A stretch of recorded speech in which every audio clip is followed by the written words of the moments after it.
আমরা যারা ভারতীয় জনতা পার্টির কর্মী সমর্থক, আমরা যারা বিশ্বাস করি যে পশ্চিমবঙ্গের রাজনৈতিক ভাগ্যাকাশে যে কিউমুলোনিম্বাস মেঘের সঞ্চার হয়েছে, সেই মেঘকে সরিয়ে পশ্চিমবঙ্গের ধরিত্রীতে যদি নতুন করে কেউ প্রাণের সঞ্চার ঘটাতে পারে তা একমাত্র ভারতীয় জনতা পার্টি।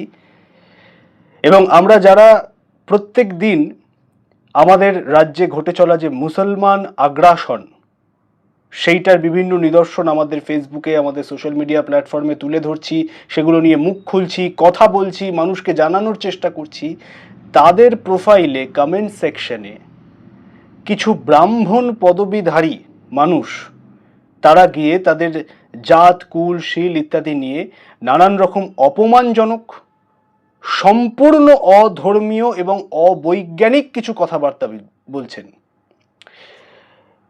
দেখুন, মাথায় রাখবেন যে তৃণমূল তার যে বিদায় ঘণ্টা বেজে গেছে, তার যে রাজনৈতিক মৃত্যু অবশ্যম্ভাবী, সেটা বুঝতে পেরেছে এবং তৃণমূলের সঙ্গে জোট বেঁধেছে সিপিএম।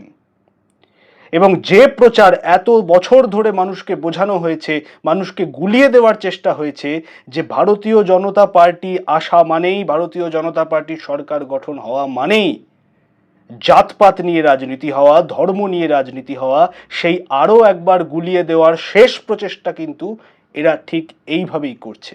প্রথম কথা আমাদের বুঝতে হবে যে ব্রাহ্মণ, ক্ষত্রিয়, বৈশ্য, শূদ্র, এই যে চারটে চতুর্বর্ণের যে ভাগ আমাদের ভারতবর্ষের সংস্কৃতিতে রয়েছে, সেই প্রত্যেকটি কিন্তু আমাদের কোনো পদবীর জন্য নয়, আমাদের কর্মের সঙ্গে সম্পৃক্ত।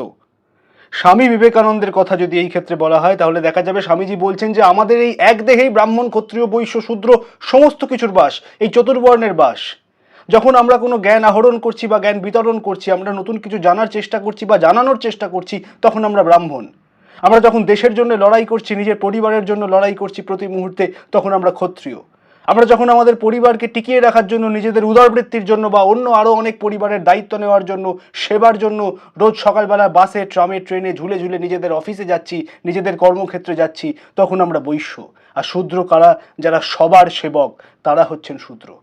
অর্থাৎ দেখা যাচ্ছে কি যে আমাদের এই এক দেহের মধ্যেই চতুর্বর্ণ, এবং যারা এইভাবে জাত, কুল, শীল ইত্যাদি জিনিসপত্রগুলো এই ব্রাহ্মণ পদবীধারী মানুষগুলো করতে চাইছেন, তারাও এটা খুব ভালো করে জানেন যে হিন্দু ধর্ম আর ঠিক কোন জায়গায় বাকি ধর্মের থেকে আলাদা। কারণ হিন্দু ধর্ম বিশ্বাস করে আহম ব্রহ্মাস্মি, হিন্দু ধর্ম বিশ্বাস করে তত্ত্বমসি, হিন্দু ধর্ম বিশ্বাস করে সোহম।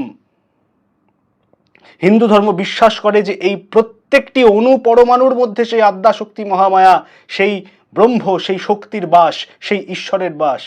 সনাতন ধর্মের এই প্রসারতার মধ্যেই সনাতন ধর্মের ঐশ্বর্য লুকিয়ে রয়েছে। কাজেই এই ব্রাহ্মণ্যবাদীরা, যারা ব্রাহ্মণ পদবী ধরে মানুষকে জাত, কুল, শীল এই সমস্ত নিয়ে অপমান করার চেষ্টা করছেন, তারা ভালো করে জেনে রাখুন আপনারা হিন্দু ধর্মের কেউ নন।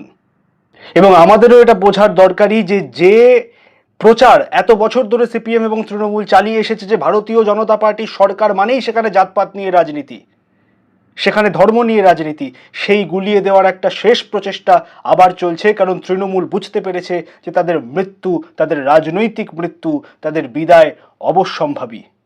আর তা সত্ত্বেও যারা তৃণমূলের আইটি সেল হিসেবে বিভিন্ন মানুষের প্রোফাইলে ইতিউতি ঘুরে বেড়াচ্ছেন এবং এই ধরনের কথাবার্তাগুলো বলছেন, তারা জেনে রাখুন যে হিন্দুরা জেগেছে, হিন্দুর যুব সমাজ জেগেছে, হিন্দুর যুবতী যুবকরা জেগেছে।